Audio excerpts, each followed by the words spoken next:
I watched over 200 movies this year. Most of them were horror movies, and I already did a breakdown of my top 10 favorite horror movies of the year. I'll link that down below for you. But in this video, I wanted to talk about some notable mentions of first-time watches. Now, these movies are not movies that were all released in 2024. These are older movies that I decided to give a watch for the first time, and I'm excited to talk about them with you guys. So let's dive into it. In January, I watched Video Violence, which is a 1987 horror movie that is about a video store clerk who receives a return video, but it's actually a snuff film, and he sets out to figure out what's going on and tell the police about it. And it turns into this wider conspiracy. This one is very low budget. It has this grittiness to it, and I think that the story is really disturbing, and it was just really, it felt ahead of its time in a way. I also went on a bit of a Stephen King miniseries kick last year, and I watched a ton of his miniseries for the first time. Most notable is The Shining from 1997. Now, Stanley Kubrick's The Shining is one of my favorite horror movies ever. It's in my top 4. I love it so much, but I understand that it is different from the book. And Stephen King decided to recreate The Shining in his vision with this miniseries.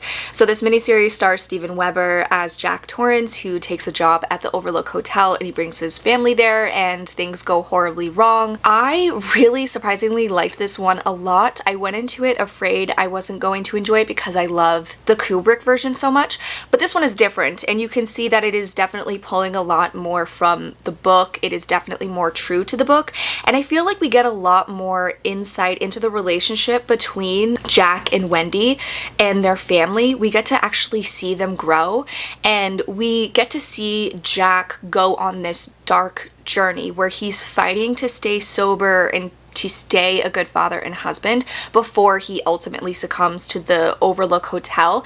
And it feels more earned and just natural the way things happen. And in the Stanley Kubrick version, it almost seems like Jack is already messed up. He's already crazy when he gets to the hotel, and he already hates his wife and his kid. Like, there isn't that connection there. Whereas in this miniseries, I felt their relationship, their connection, that family dynamic. It was very strong, and it was just more emotional, I thought, and I found myself crying by the end of it. It is a little cheesy because it's in the 90s, it's a made-for-TV feel to it, and some of the stuff from the book doesn't work, like the hedge animals doesn't work for me. It's interesting that Jack uses a mallet instead of an axe in this, which is directly pulled from the book. We also get to see Danny's imaginary friend, Tony, and he's an actual person, and they reveal who he is by the end of the movie. That was interesting. It's kind of really cheesy, but by the end of it, I was like, okay with it. I don't know, I just think it's definitely of its time, and it was sweet, it's cozy, it's perfect for this time of the year. I had to buy it on DVD, but I think it's worth it if you're a Stephen King fan. Absolutely loved it. I can link my full ranking of all the Stephen King miniseries for you down below. I also watched Vamp for the first time, which is a 1986 campy horror movie about vampires. It's about a group of guys who are out on a night for fun, and they stop at a strip club, and it happens to be inhabited by vampires, and the night goes crazy from there.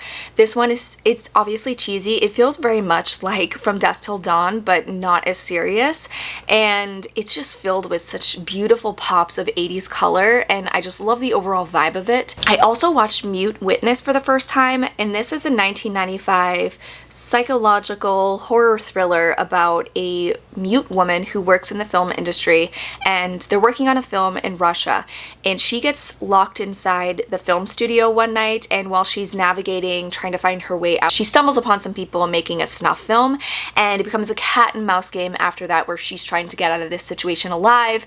The whole first half of this movie, I could not breathe. The tension and dread and suspense is off the charts. It's very much got that Hitchcockian feel to it, and the lead actress, she's so good. She's brilliant as this mute woman. It just becomes something else. Like, it's a bunch of different movies in one. It's so fascinating because it's got humor, it's got a lot of weird stuff in it, and some really great characters, and it was a nice surprise. I also watched Death Becomes Her for the first time. This is from 1992, and it stars Goldie Hawn and Meryl Streep as two women who are kind of like frenemies, and their whole life they've been kind of fighting for attention, fighting for the same men, but the movie is really about them wanting to be young and beautiful forever, and they stumble upon this magic potion that will give them eternal life essentially, and they become young and beautiful. It's kind of like The Substance, but a little bit tamer, but it's still crazy and ridiculous. This is directed by Robert Zemeckis, so it's huge. It feels huge in scale. There's some really great practical effects in this,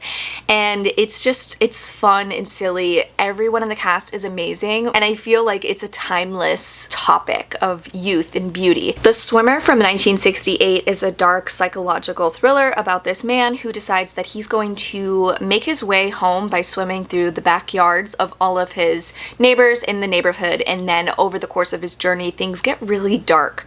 This one is basically about a man who seemingly has it all, and over the course of the story you realize just how sad and depressing his life is and how much of a facade everything is. Just gets really sad and heavy, and by the end he's like this completely broken man, and it was such an interesting way to tell the story. I went into it thinking it was kind of gonna be boring, like how are they gonna keep it interesting, this guy swimming through these backyards, but it really is interesting because he meets different people with each pool, and with each pool you discover something interesting about him, and he's very complex and layered.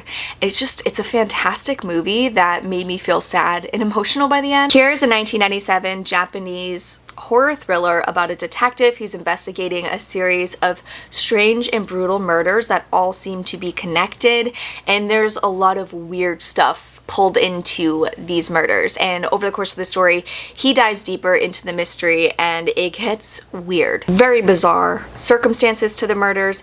I watched this one because I'd always had it recommended to me as like a really good horror movie, but once Longlegs came out, this was compared to it a lot. They have similar themes, especially in the way that the murders are taking place, so I decided to finally watch it after watching Longlegs and needing more, and I do see the comparisons and similarities. They're vastly different. I think this movie is beautiful, it's haunting, and it's just filled with so much suspense because you don't know what's going on or how these murders are connected or how they're playing out, and when you learn about it, it's fascinating and weird. The lead performance is amazing. I feel like the ending is haunting, and it was just an interesting ride. Soul Survivor from 1984 was such a fun surprise. It's basically Final Destination meets It Follows, and it was such an interesting ride. It's about this woman who is the sole survivor of this really bad plane crash. Over the course of the movie, she starts to have visions of people just staring out of nowhere, and she starts getting these strange phone calls from this woman who tells her she's in danger, and it turns out that death is after her. Lead performance, she's so like mesmerizing. I don't know what it was about her. She was very charming and just easy to follow, and you just connect with her immediately, and the story itself is just so fascinating. There's so much dread in this movie that I was just scared for this lead character at every moment, and you never really felt safe because these people come out of nowhere. You don't know if who she's seeing is a real person or if it's a dead person, and it's amazing some of the shots where it is so similar to It Follows. I was blown away. The sound design is so creepy, it gets under your skin, and this is one I'm surprised took me so long to see because no one ever talks about it. It's so good, and if you like It Follows and Final Destination, you need to watch this. It is such a gem. Long Pigs from 2007 is a mockumentary style found footage horror movie about these two filmmakers who are following a real life cannibal, and he takes them on a journey as he finds his victims, stalks them, and eventually commits these crimes. It's very much like Behind the Mask, The Rise of Leslie Vernon. It is very low budget, so it's gritty, it's got that low budget feel to it, but the cannibal killer is so charismatic and you can't help but want to watch him and you can't look away. It feels like you're watching real people, like a real situation play out, but the lead character is so like blasé about it. Is that the right word? He's so casual about what he's doing, and he's like making jokes where it comes off funny and silly. But then there's moments where it gets really dark and intense, like they're interviewing some of the family members of some of his victims, like a father of a girl who disappeared, and he's watching the father tell about his daughter, and it's really heartbreaking and sad, but he has no feelings about it. And it's just very, very dark, but also funny at times, and it was just very well done. You can watch this on YouTube. Exhibit A is a 2007 found footage horror movie that is so dark because it feels so real and grounded in reality. This is about a young girl who receives a new video camera for Christmas or birthday or whatever, and she's recording her family, and they seem like this perfect family unit, all is well, all is good. But then over the course of the film, you start to realize that something is off with the dad. He's hiding a lot of things, and their lives might all be a lie. And it leads up to a really shocking, disturbing finale. I think it's really well done. It feels like an actual home video that you're watching. The performances are fantastic, and it's just really bleak and sad. So don't watch this one unless you're into disturbing stuff. It's dark. Cruising from 1980 is a psychological thriller starring Al Pacino as a cop who is set undercover in the gay BDSM scene, I want to say, to help find this killer who's targeting gay men in that community.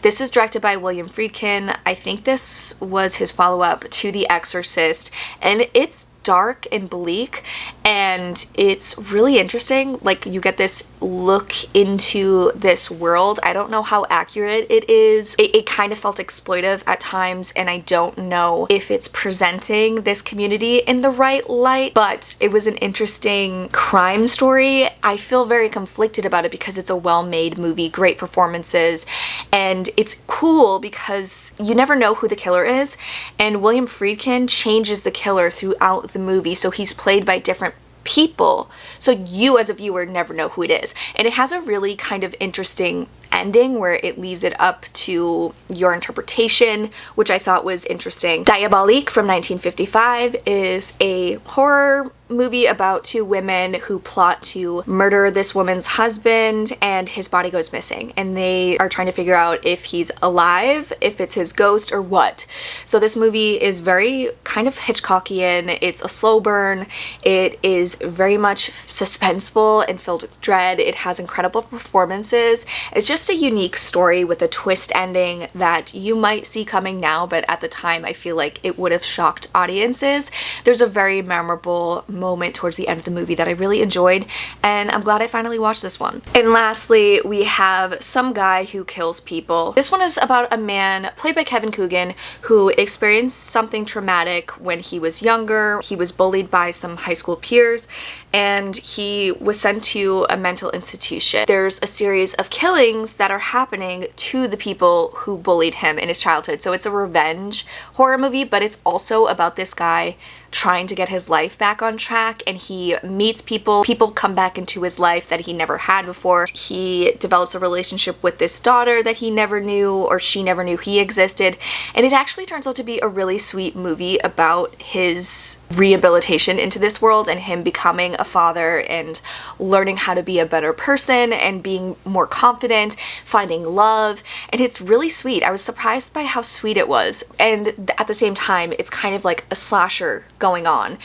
a revenge slasher with some really fun kills. It's silly, it doesn't take itself too seriously, but then there are moments where it does get dark and serious, so it's an interesting blend of the horror and comedy, and it was just a really good watch with an amazing cast. Like, the performances are so good, it's so charming. Karen Black is in this too as his mom, and she's great. She's so funny, and I miss her. She's great in this. Highly recommend this one. I put it off for such a long time, but I ended up loving it. And there you have it. Those are some notable movies that I watched this year. Again, I watched over 200 movies. I don't know how I did that, but apparently I watched a shit ton of movies every month to get to that point. Let me know what notable first-time watches you had this year. I'm talking about movies that are kind of older, not movies that came out in 2024, because I love finding older gems. Thanks so much for watching, guys. I'll catch you next time. Bye.